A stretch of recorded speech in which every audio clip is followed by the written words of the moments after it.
பிறக்கப்பட்டாதான் கர்த்தரை விசுவாசிக்க முடியும். இயேசுவிடத்துல ஒரு மனிதன் வந்து கேட்கிறான், எப்படிங்க மறுபடியும் பிறக்கணும்னு சொல்றீங்களே, இது எப்படி சாத்தியமாகும்? நான் ஏற்கனவே பிறந்துட்டேன், ஏற்கனவே என் தாய் தகப்பனுக்காக பிறந்துட்டேன், திரும்ப இவ்வளவு பெருசா இருக்கிறேன், திரும்ப என் தாயுடைய வயிற்றுக்குள்ள போக முடியுமா? இப்படிதான் அறிவாளிகள் கேள்வி கேட்பாங்க. நம்ம எப்படி பானகையின் கிறிஸ்டியனா மாறுறது? கவனிங்க, ஆண்டவர் சொன்னார், ஒருவன் ஜலத்தினாலும் ஆவியினாலும் பிறவாவிட்டான். ஆவிக்குரிய பிறப்பு ரொம்ப முக்கியம். இந்த பூமியில ஒரு மனுஷன் ஒரு முறை பிறந்தால் அவனுக்கு 2 மரணம். ஒரு மனுஷன் 2 முறை பிறந்தால் அவனுக்கு 1 மரணம் தான். நல்ல கவனிங்க, ஒரு முறை தாயின் வயிற்றில் பிறப்பது, அந்த குழந்தை வளர்ந்து இளவயது வரும்போது இயேசுவை அறிந்து பாவத்தை வெறுத்து பாவத்தை அறிக்கையிட்டு தேவனுடைய பிள்ளையாக மாறும்போது அவன் 2வது முறை பிறக்கிறான், ஆவியினால பிறப்பிக்கப்படுகிறான். அந்த மனுஷனுக்கு சரீரத்தில் ஒரு மரணம் மட்டும்தான். ஆனா ஒரு முறை பிறந்து மறுமுறை பிறக்க தன்னுடைய வாழ்க்கையை அர்ப்பணிக்காத ஒரு மனுஷனுக்கு சரீரத்திலும் மரணம், கடைசியில் அவனுடைய ஆத்துமாவிலும் ஒரு மரணம் வந்துவிடும். நித்திய நரகத்திற்குள்ளாக அவன் தள்ளப்படுவான். இருக்கிறவங்க எல்லாம் சந்தேகப்படுறாங்க, இது என்னது, ஒன்னும் புரியல. மற்றவர்கள் சொல்றாங்க, இவர்கள் மதுபானத்தினால் நிறைந்திருக்கிறார்கள் என்று பரிகாசம் பண்ணுவாங்க. ஒரு பெரிய குழப்பமே வந்துருச்சு. அவரவர் அவங்களுக்கு விரும்பினபடி எல்லாம் சொல்றாங்க. கொஞ்சம் பேர் சொல்றாங்க நல்லா மதுபானம் அருந்திட்டு பேசுறாங்க, கொஞ்சம் பேருக்கு ஒன்னும் புரியல, கொஞ்சம் பேர் திகைத்து நிற்கிறாங்க. இப்பதான் பேதுருவுடைய பிரசங்கம் ஆரம்பிக்குது. ஹல்லேலூயா.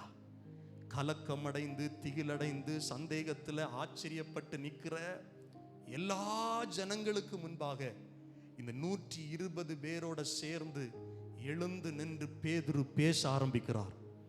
கவனிங்க, கல்லாத பேதுரு, சாதாரணமான ஒரு மீனவனாக இருந்த பேதுரு, இயேசு சிலுவையிலே அறைய தன்னை ஒப்பு கொடுக்கும் போது மறுதலித்த பேதுரு, இயேசு உயிர்த்தெழுந்த நாளில் ஓடி போய் இயேசுடைய கல்லறையை பார்த்து திரும்பவும் வீட்டுக்குள்ள போய் பயந்து கொண்டிருந்த பேதுரு, இனி வாழ்வு இல்லை, திரும்பவும் நான் வலை எடுக்கணும், மீனை பிடிக்க தான் போனோம், இன்னும் போட்ல தான் என் வேலைன்னு சொல்லி திரும்ப வேலைக்கு அவன் விட்டு வந்த வேலைக்கு ஆயத்தமான ரொம்ப என்ன சொல்றது பயந்து கொண்டிருந்த பேதுரு இப்ப ஆவியின் நிறைவோட எழுந்து எல்லாருக்கும் முன்னால நின்று பிரசங்கம் பண்ண ஆரம்பிக்கிறார்.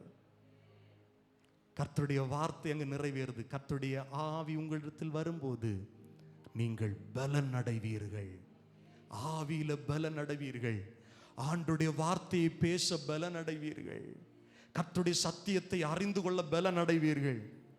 அவன் சொல்றான் உரத்த சத்தமா, யூதர்களே, எருசலேமில் வாசம் பண்ணுகிற ஜனங்களே, நீங்கள் எல்லாரும் அறிந்து கொள்ளுவீர்களாக என் வார்த்தைக்கு செவி கொடுங்கள். நான் பேசுறத கொஞ்சம் கவனிங்க. ஒவ்வொருத்தரும் உங்களுக்கு விருப்பமான ஏதோ ஒன்று பேசிட்டு போயிடாதீங்க.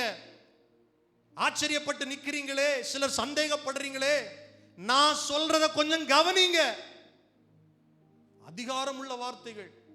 யோசிச்சு பாருங்க, இவரை விட படிச்ச எத்தனை பேர் அங்க இருந்திருப்பாங்க, எத்தனை பணம் படைச்சவங்க இருந்திருப்பாங்க.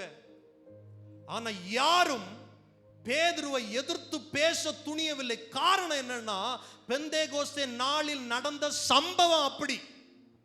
இதுவரை அவர்கள் கேட்டிராத சத்தம், இதுவரை பார்த்திராத சம்பவம். கல்லாதவர்கள் தங்கள் தங்கள் பாஷையில பேசுறத பார்த்து பிரமித்து நிற்கிறாங்க. இப்ப பேதுரு பேச இடம் கொடுத்துதானே ஆகணும். பேதுரு சொல்றாரு, கேளுங்க, என் வார்த்தைகளுக்கு செவி கொடுங்க. நீங்கள் நினைக்கிறபடி இவர்கள் வெறி கொண்டவர்கள் அல்ல. பொழுது விடிந்து 3ஆம் மணி வேளையாயிருக்கிறதே என்றார். அப்படி சொல்லிட்டு எதனால இது நடந்தது என்று யோவேல் தீர்க்கதரிசியினால வாக்களிக்கப்பட்டது இயேசு கிறிஸ்துவினால எங்களுக்கு இன்னும் தீர்மானமாய் சொல்லப்பட்டது இந்த நாட்களில் நிறைவேறுகிறது. கடைசி காலத்தில் மாம்சமான யாவர் மேலும் என் ஆவியை ஊற்றுவே. அது எந்த மனுஷனா இருந்தாலும் சரி, நீ இயேசு கிறிஸ்துவை விசுவாசிச்சா அவருடைய மரணத்தையும் அவருடைய உயிர்ப்பையும் அவர் மறுபடி வருவார் என்பதை யார் யார் நம்புறாங்களோ அத்தனை பேரையும் கர்த்தருடைய ஆவியானவரால் நிரப்ப முடியும். கவனிக்கிறீங்களா? இயேசு மரணம் அடைந்த உடனே பரிசுத்த ஆவியானவர் எல்லாருக்கும் கொடுக்கப்படல. நல்லா வேத வசனங்களை கவனமா கவனிக்கணும். தாழ்மையா கேட்கிற தேவனுடைய பிள்ளைகளுக்கு இந்த மூல உபதேசத்துல நீங்க சறுக்கவே கூடாது. இயேசு உயிர்த்தெழுந்த போது, உயிர்த்தெழுந்து பரலோகத்திற்கு எடுத்துக் கொள்ளப்பட்ட போது அவர் அனுப்பின தேற்றரவாளன் பரிசுத்த ஆவியினால மாம்சமான யாவரையும் கர்த்தர் நிரப்பினார். அவர் சொல்றார், அது நிறைவேறுது, அது நிறைவேறுது. கடைசி நாட்களில் நான் மாம்சமான யாவர் மேலும் என் ஆவியை ஊற்றுவேன். அப்பொழுது உங்கள் குமாரரும் உங்கள் குமாரத்திகளும் தீர்க்க தரிசனம் சொல்லுவார்கள். உங்கள் வாலிபர் தரிசனங்களை அடைவார்கள். உங்கள் மூப்பர் சொப்பனங்களை காண்பார்கள். என்னுடைய ஊழியக்காரர் மேலும் என்னுடைய ஊழியக்காரிகள் மேலும் அந்நாட்களில் என் ஆவியை ஊற்றுவேன். அப்பொழுது அவர்கள் தீர்க்க தரிசனம் சொல்லுவார்கள். இந்த வார்த்தைகள் இப்பொழுது நீங்கள் காண்கிறபடியே நிறைவேறி இருக்கிறது. ஏன்னா இந்த வசனத்தை சொல்லும் போது யூதர்களுக்கு நல்லா தெரியும், பழைய ஏற்பாட்டை கரைச்சு குடிச்சவங்க அவங்க யோசிக்கிறாங்க. இத ஒரு புறஜாதி கிட்ட பேசினா அவனுக்கு தெரியாது. ஆனா கூடி நிக்கிற எல்லாரும் யூதர்கள். பேதுரு பிரசங்கம் பண்ணது புறஜாதிக்கு இல்ல, யூதர்களுக்கு. கிறிஸ்துவை சிலுவையிலே அடித்து கொலை செய்தவர்களுக்கு. குருத்தோலை ஞாயிறு தாவீதின் குமாரனே என்று பாடினவர்களுக்கு, இயேசுடைய அற்புதத்தை பார்த்தவர்களுக்கு, இவனை சிலுவையில் அறையும் சிலுவையில் அறையும் என்று திரும்ப திரும்ப கர்த்தரை சிலுவையில் அறைய ஒப்பு கொடுத்தவர்களுக்கு. எல்லாம் அப்படி பார்க்கிறான். யோவேல் தீர்க்கதரிசியினால உரைக்கப்பட்டது இப்ப நிறைவேறுது, இப்ப நிறைவேறுது சொல்லிட்டு 21வது வசனம் சொல்றாரு, அப்பொழுது கர்த்தருடைய நாமத்தை தொழுது கொள்ளுகிறவன் எவனோ அவன் ரட்சிக்கப்படுவான் என்று தேவன் உரைத்திருக்கிறார். திரும்பவும் அவர் பிரசங்கத்தை தொடங்குறார். 22வது வசனத்தின், இஸ்ரவேலரே நான் சொல்லும் வார்த்தைகளை கேளுங்கள். நீங்கள் அறிந்திருக்கிறபடி நசரேயனாகிய இயேசுவை கொண்டு தேவன் உங்களுக்குள்ளே பலத்த செய்கைகளையும் அற்புதங்களையும் அடையாளங்களையும் நடப்பித்து அவைகளினாலே அவரை உங்களுக்கு வெளிப்படுத்தினார். இது உங்களுக்கு தெரியாததல்ல. இயேசு 38 வருஷம் படுக்கையில கிடந்தவன எழும்பி நடக்க பண்ணினார், அது உங்களுக்கு தெரியும். பிறவி குருடனுக்கு பார்வையை கொடுத்தார், அது உங்களுக்கு தெரியும். செவிடர்களுக்கு கேட்கிற திறனை கொடுத்தார், தெரியும்.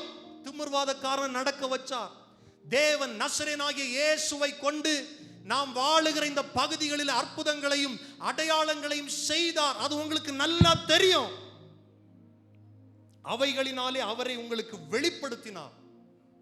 எவ்வளவு காரியங்களால் இயேசு தன்னை மேசியாவாக வெளிப்படுத்தினார், தேவனுடைய குமாரன் என்று வெளிப்படுத்தினார். 23வது வசனம், அப்படி இருந்தும் தேவன் நிர்ணயித்திருந்த ஆலோசனையின்படியேயும் அவருடைய முன்னறிவிப்பின் படியையும் ஒப்பு கொடுக்கப்பட்ட அந்த இயேசுவை நீங்கள் பிடித்து, யார்கிட்ட பேசுறாருன்னா யூதர்களிடத்துல பேசுறார், நீங்கள் பிடித்து அக்கிரமக்காரருடைய கைகளினாலே சிலுவையில் ஆணி அடித்து கொலை செய்தீர்கள்.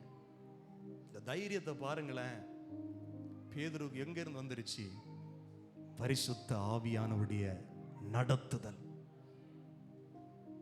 பேதுரு ஏன் இத பேசுறார், இயேசுவை பத்தி ஏன் பேசுறாருன்னா, இயேசு சொன்னார், அந்த பரிசுத்த ஆவியானவர் தான் என்னை குறித்து சாட்சி கொடுக்கிறவர். கரெக்டா ஒரு சுவிசேஷத்தை ஒரு மனுஷனுக்கு நீங்க பேசணும்னா பரிசுத்த ஆவியானுடைய நிரப்புதல் இருக்கணும். இல்லைன்னா பேச முடியாதுங்க, சொல்ல முடியாது. பேதுரு இவ்வளவு டீட்டெயில் அழகா இந்த பிரசங்கத்தை பண்ண காரணம் பரிசுத்த ஆவியானவருடைய நிரப்புதல். அவர் சகல சத்தியத்திற்குள்ளாக நம்மை நடத்துவார். இவ்வளவு பெரிய அற்புதம் யூதேயாவில் நடந்தது, கலிலேயாவில் நடந்தது, எருசலேமில் நடந்தது. அவரை புறக்கணிச்சு நீங்க அவரை பிடிச்சு அக்கிரமக்காருடைய கையில கொடுத்து ஆணி அடித்து சிலுவையில் நீங்கள் கொலை செய்தீர்கள். 24வது வசனம், இதெல்லாம் உங்களுக்கு தெரியும். தேவன் அவருடைய மரண உபாதைகளின் கட்டை அவிழ்த்து அவரை எழுப்பினார்.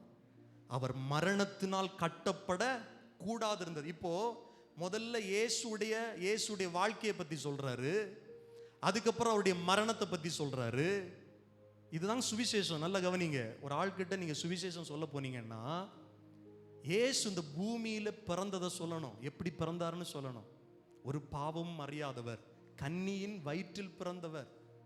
இயேசுடைய பிறப்பிலேயே பரிசுத்த ஆவியானுடைய செயல்பாடு இருக்கிறது.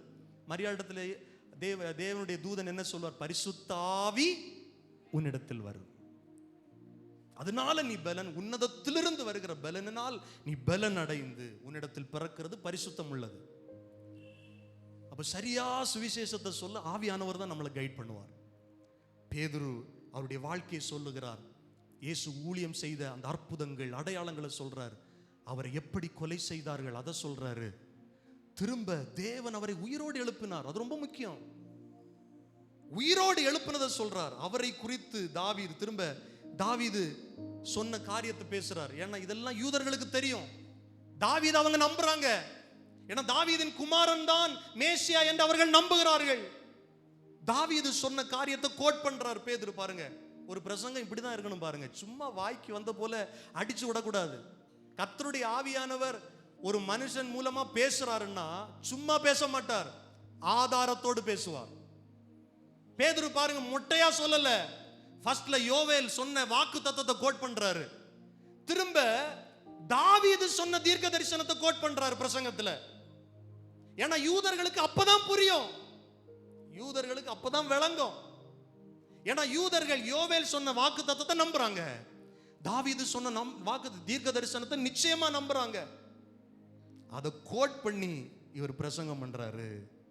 31வது வசனம், அவன் கிறிஸ்துவனுடைய ஆத்துமாம் பாதாளத்திலே விடப்படுவது இல்லை என்றும் அவருடைய மாம்சம் அழிவை காண்பது இல்லை என்றும் முன் அறிந்து அவர் உயிர்த்தெழுதலை குறித்து இப்படி சொன்னான். பாருங்க, தாவீது இயேசு கிறிஸ்துவுடைய உயிர்த்தெழுதலை பத்தி பேசி இருக்கிறார். அத பேதுரு ஆவியானவருடைய துணையோட எடுத்து காண்பிக்கிறார். ஹல்லேலூயா. யூதர்கள் பார்க்கறாங்க, என்னடா யோவேலினால் சொல்லப்பட்ட வாக்கு தத்துவம், தாவீது சொன்ன தீர்க்க தரிசனம், இதுக்கெல்லாம் இதுதான் பொருளா?